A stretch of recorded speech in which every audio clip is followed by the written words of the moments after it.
This is the School Success Podcast, a podcast for school leaders to learn from other school leaders what's working and what's not, and to get inspiration and encouragement, as well as strategies to grow school enrollment, connect with families, retain teachers, recruit teachers, and everything in between. You guys are heroes, and I cannot thank you enough for pouring into this next generation that's coming behind us. My goal is you will take at least one thing away from every episode that you can take back to your school to make it better than it is right now. Please enjoy the School Success Podcast.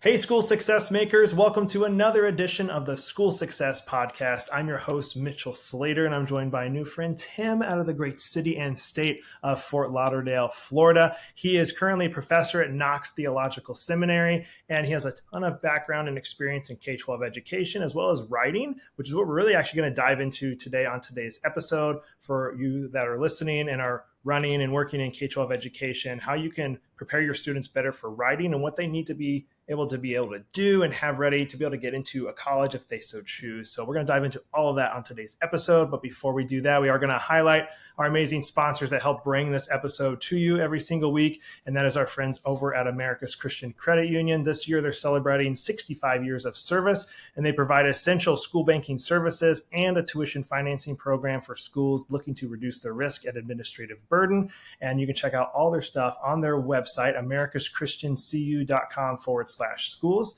That's americaschristiancu.com/schools. And I know I've said it before, guys, but if you're a Christian school who's collecting tuition, as you most likely are, and you have to chase people at the end of every year, and maybe you only collect 95%, 98% of what's owed to you, you're missing out on revenue there. And so easy solution.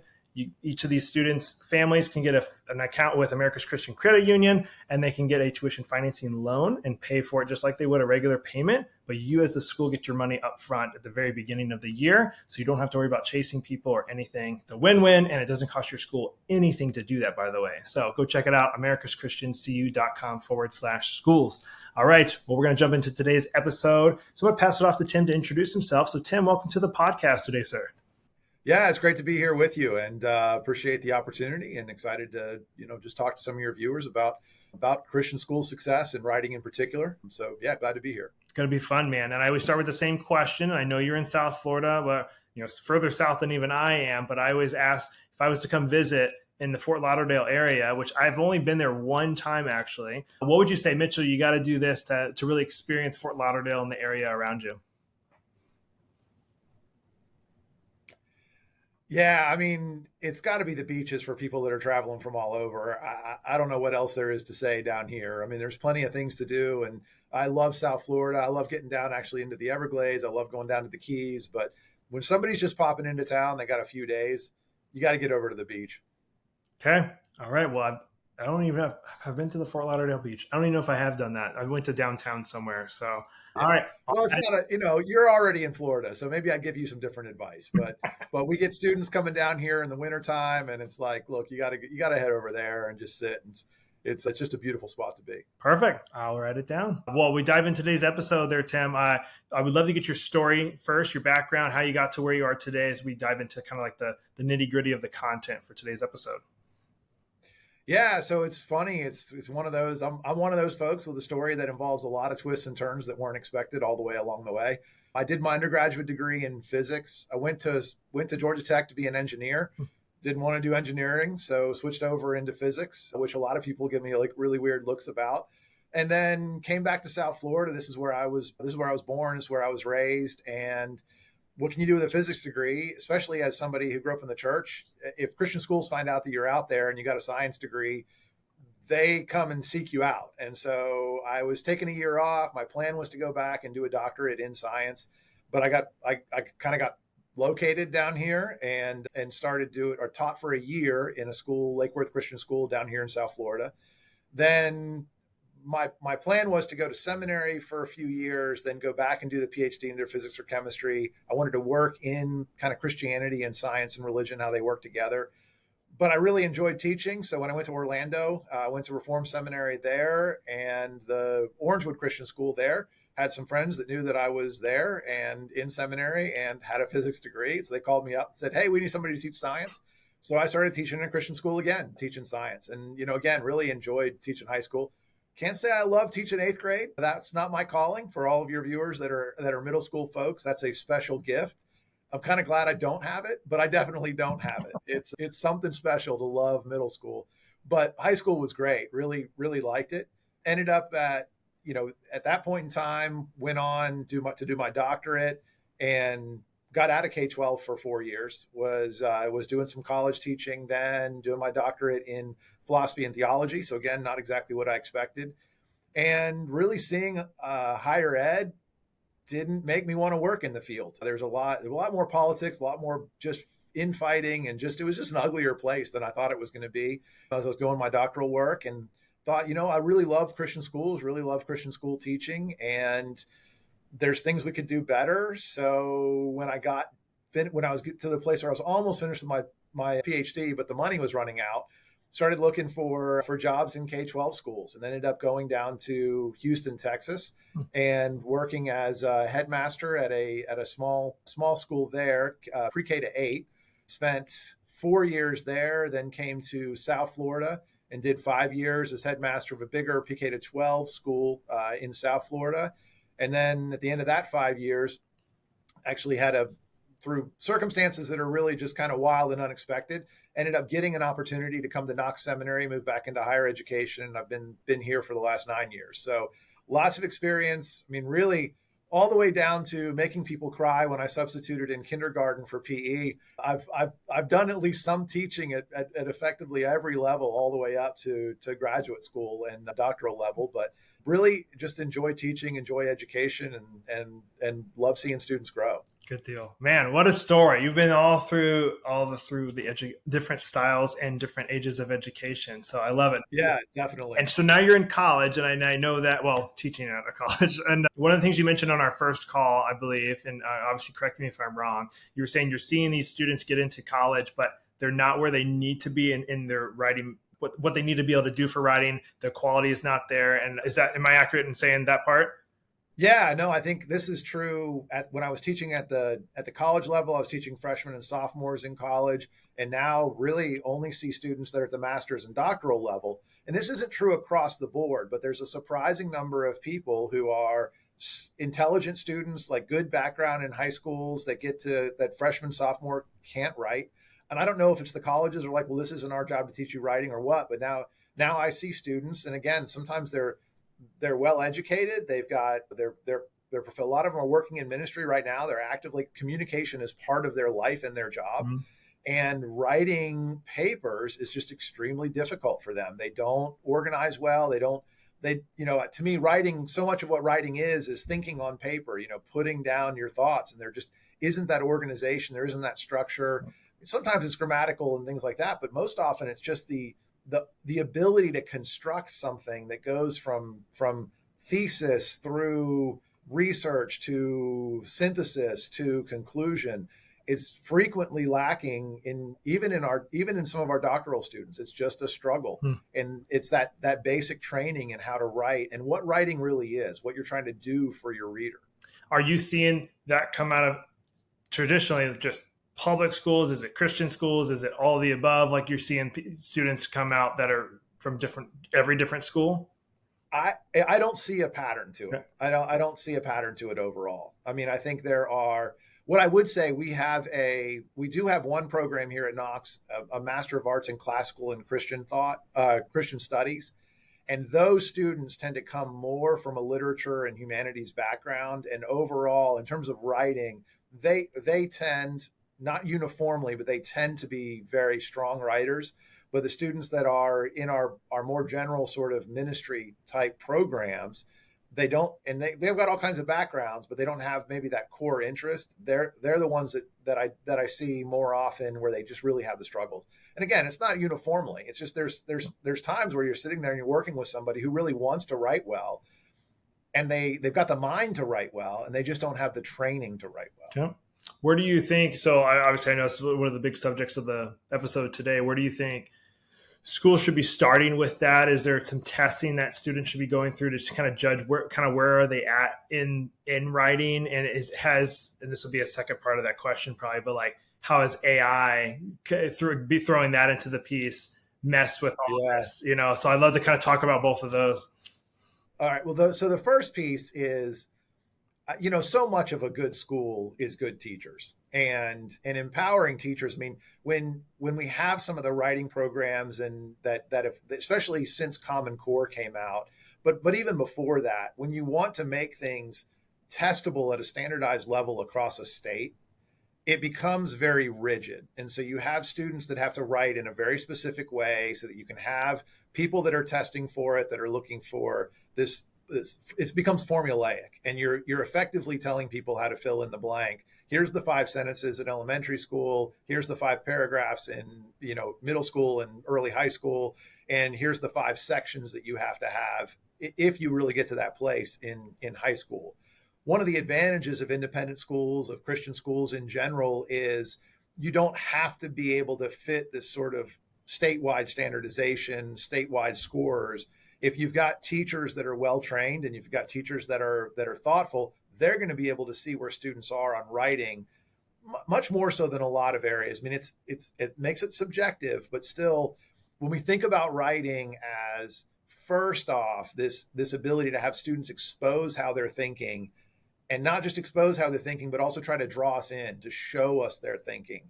That process, I think, is one that teachers can see better than anybody else. And so it's just a matter of emphasizing to the teachers, here's what we want you to be looking for. Here's what we want the students to be able to achieve in the next grade. And so, kind of work towards that and look for it and even draw that stuff out in class. So to me, I mean, teachers are the main piece there. The AI is a fascinating question. Like, I don't know what happens with that, right? Technology is another area of interest for me, and the way technology changes culture. I mean, one of the things when I go through that is there is no stopping technology. I mean, the only example I've ever been able to come up with is superior technology that got shut down by people's objections is nuclear power, and really didn't get completely shut down. And part of the reason it got shut down is because it was so expensive. But otherwise, if it comes, it happens. There isn't a block to it. Now, you can try and block it in school, but AI is going to be hard to detect. It's going to be increasingly hard to detect because one of the things it's going to be good at is figuring out how not to get detected. And I used it the other day. I submitted a grant proposal about 3 days ago. And after I was done writing, I dropped it into ChatGPT and said, hey, look, this can be structured better if there's any problems. And I got good scores. It said, this is already pretty well written and clear. I was like, all right, the internet thinks I wrote well, but it gave me some advice. It gave me some thoughts and some little clarifications. I think that piece of it is going to be good when we have people, like, I'm looking at it, I'm thinking, do I agree with this? Why is it telling me that? Is this good? Is this good process so that I write it a little bit better the next time? But I think the problem is going to be, at the school level, some of our students, AI is going to help them be better writers, and they're going to process it. They're going to think through. They're going to ask, why does it keep telling me I'm disorganized? Or why does it keep telling me that I use too long of sentences? Or why does it keep telling me to break this paragraph up? But a lot of folks are going to say, write this for me. Yep. And, even some of them will be people who really have the talent to be good writers, but it's just hard for them because writing's hard. And we're going to lose even more of that opportunity for students. Again, to me, so much of the focus is on making good thinkers, and writing is such a core part of that process of helping to see people's thinking and expose their thinking and shape their thinking and grow their thinking. And AI is going to make it even harder to do that. So, I mean, look, there's just going to, like all technology, there's going to be positives and negatives. And some students are going to benefit and some students are going to get hurt. And it's going to be hard. It's just going to be impossible to manage because it's already stunning what it can do. Yeah, I see the future with AI in a lot of different ways. I think something we'll eventually get to, and it'd be kind of cool, but really freaky at the same time. And I know the movie industry will be super upset about it, where you just create your own movie. Like I just see, like, you sit down, you go, tonight, I want to watch a thriller with Liam Neeson, because they could obviously AI create all of this. Liam Neeson on the beach, and you just tell the movie what you wanted to create and make it fun and make it have a couple deaths in it, and it'll just show you your custom made movie for what you're wanting to watch that night. or make it a Sherlock Holmes mystery movie, and they'll make you one. Like that is where it's going to get to, where I feel like new movies, yeah, they're still going to be obviously cool and fun to watch, but you're just going to make your own at home just to tell it what to show you. And so you think about AI with the classroom of like, well, I'm just going to have it write this paper, just like look at Tim Sansbury's work or whatever, and like see if you can write something based on all the things he likes already, and then they'll just make a paper. You go, oh my goodness, you're such an amazing writer. And it's just I love how you integrated fishing and the Miami Dolphins all in this paper on Aristotle. That's amazing. They did the research on you. You know what? Yeah. No, I think it's going to be really wild to see how some of that stuff plays out, and it is going to change the skills that are the most important. I think this is one of the things. There's an old Egyptian proverb about writing, and it's a conversation between a god and an Egyptian, and I can't remember the name of it right offhand, but basically this god is lamenting writing because he's saying the people are going to forget how to remember because now you don't have to remember anymore because you can write things down. And if you think about that, that is true. That has happened. Now, most of us would not in the end lament the existence of writing just because we don't remember as well. But it does mean that people, I've always been like in school, I was much stronger at understanding how things worked than memorizing. And so for me, even as, my phone has gotten so much more powerful, the ability to go to Google has gotten so much more powerful, I'm increasingly able to function as a person without a great memory because of technology, where somebody who's got a spectacular memory, but maybe is less, like synthesizing and analyzing is not their strength. They've actually, that sort of natural talent has become less useful. And AI is going to do similar things. There's going to be some talents that become more important, some talents that become less important, but there's still going to be people who are needing to do things with it. Totally.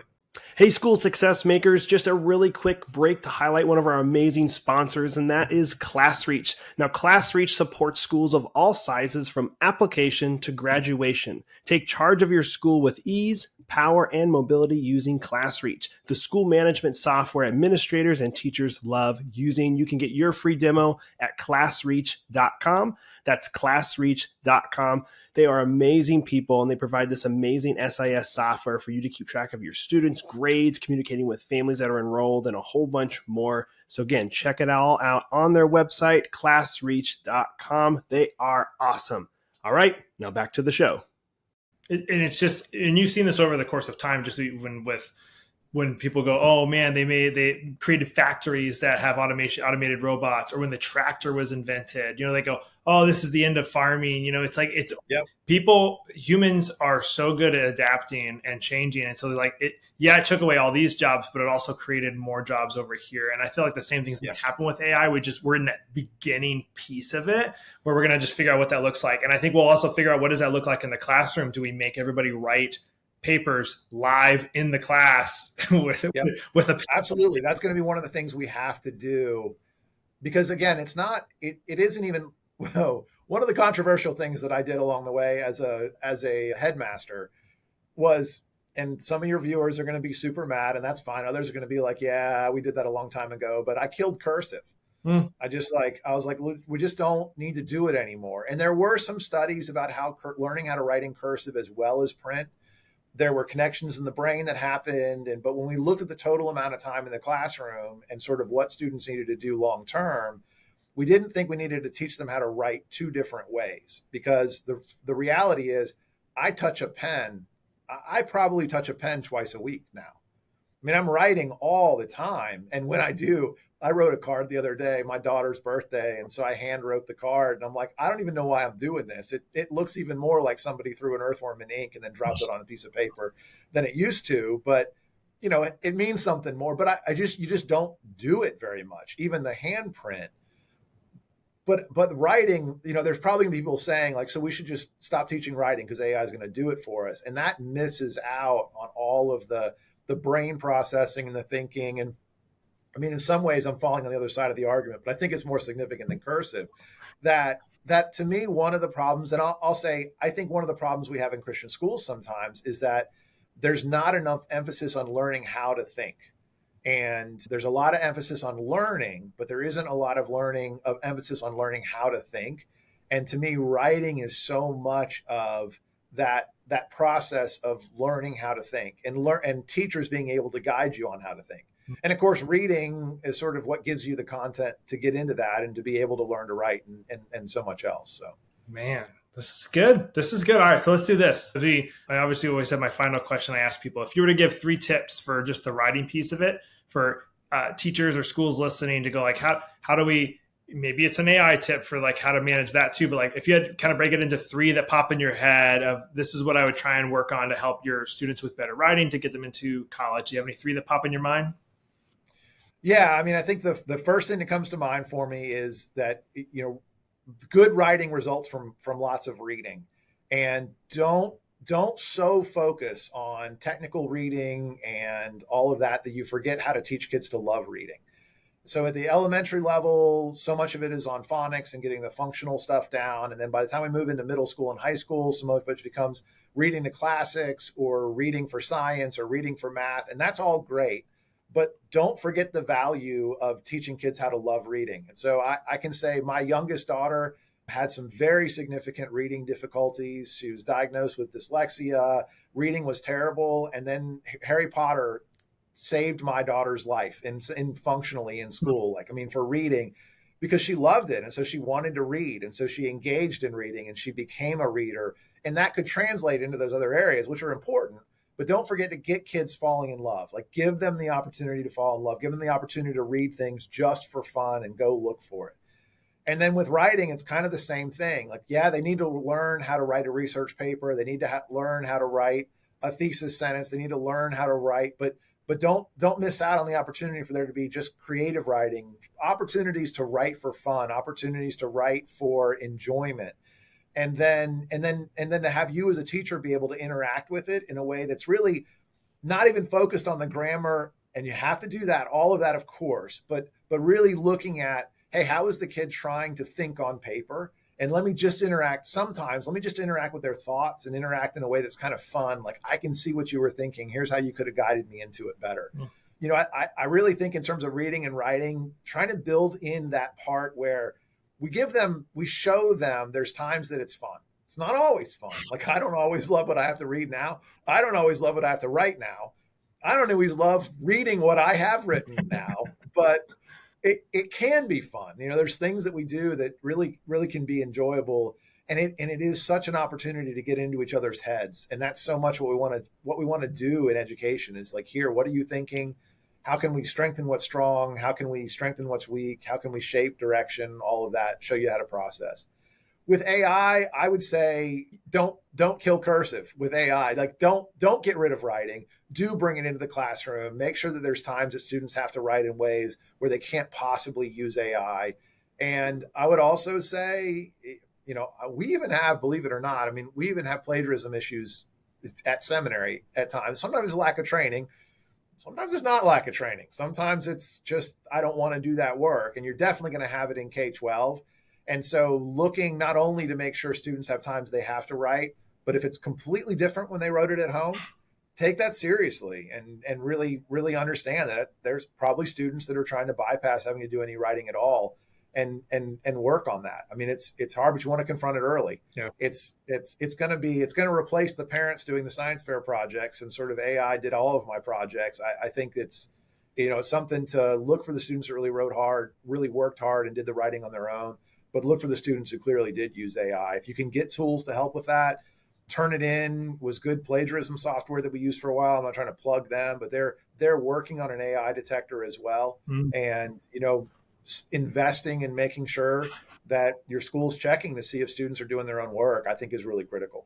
Man, solid stuff that I'm hoping these schools can take back and add into the mix. But I would love to leave with one final question for you. And it's just, you've been in education for a while. So a piece of advice for the school leaders listening. It could be anything, doesn't have to be in writing, but if you were to share a piece of advice, what would that piece be?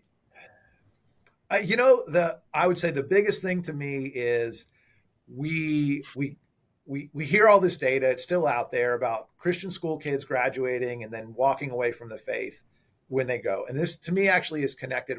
my oldest daughter, who's a senior this year at the University of Florida, she was back and we were going to church together. She's listening to a sermon that was about, kids walking away from school, and we just needed to do a better job of filling them up with a Christian worldview.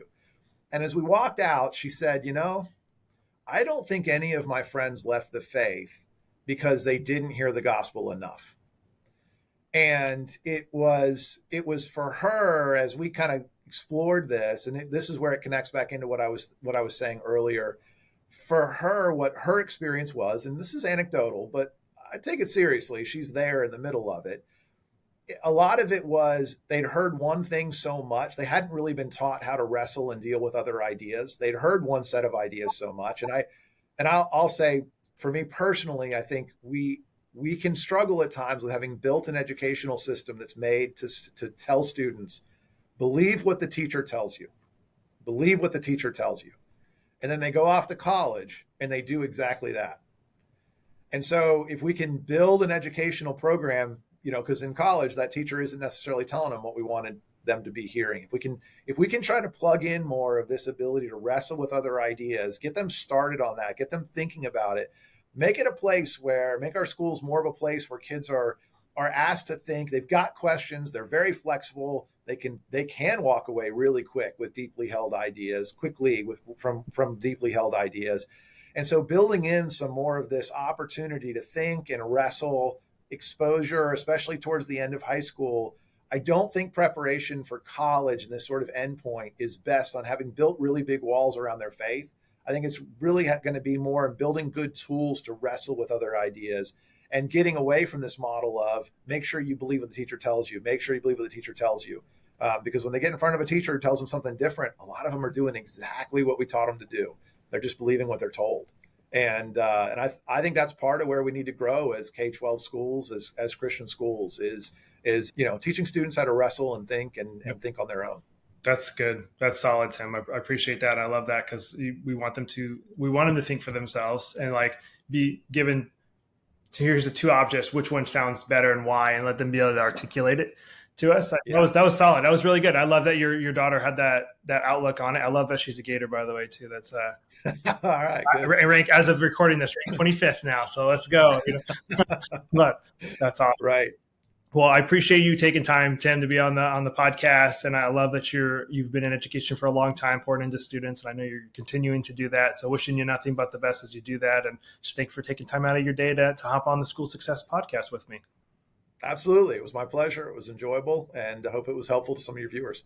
Yes, sir.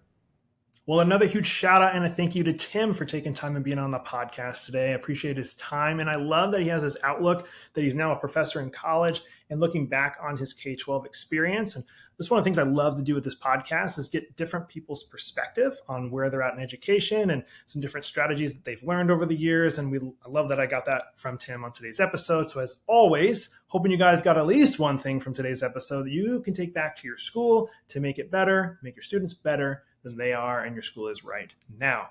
Some great ways to connect with us that I don't want you guys to miss out on. The first is our free private Facebook community just for school leaders called School Success Makers. We want you to go get plugged in over there, ask questions, share things you're going through in school. I'm personally in there. I want to see you in there as well. So please go join that community and get plugged in. The other one is our website, schoolsuccessmakers.com. Go check out the website. And in the top right corner currently, there is a button to get our weekly newsletter called the School Success Report. It's got great articles. We're going to shout out some teachers. We're going to do some giveaways too eventually. So we want to make sure, you don't miss out on any of that comes out. So make sure you go to our website, schoolsuccessmakers.com, and sign up for the newsletter, the School Success Report, and share it with your friends and other colleagues. And as always, if you're loving this content, please tag us on social media, share it with your friends, 5-star review, all that fun stuff.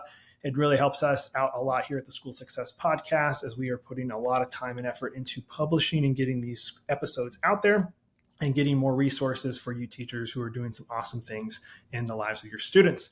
All right. If you have any suggestions, comments, concerns, ideas, you can send in a contact form through our website, schoolsuccessmakers.com. And I think that's it, guys. So we'll be back here next week with another amazing guest as usual on the School Success Podcast. We'll see you then.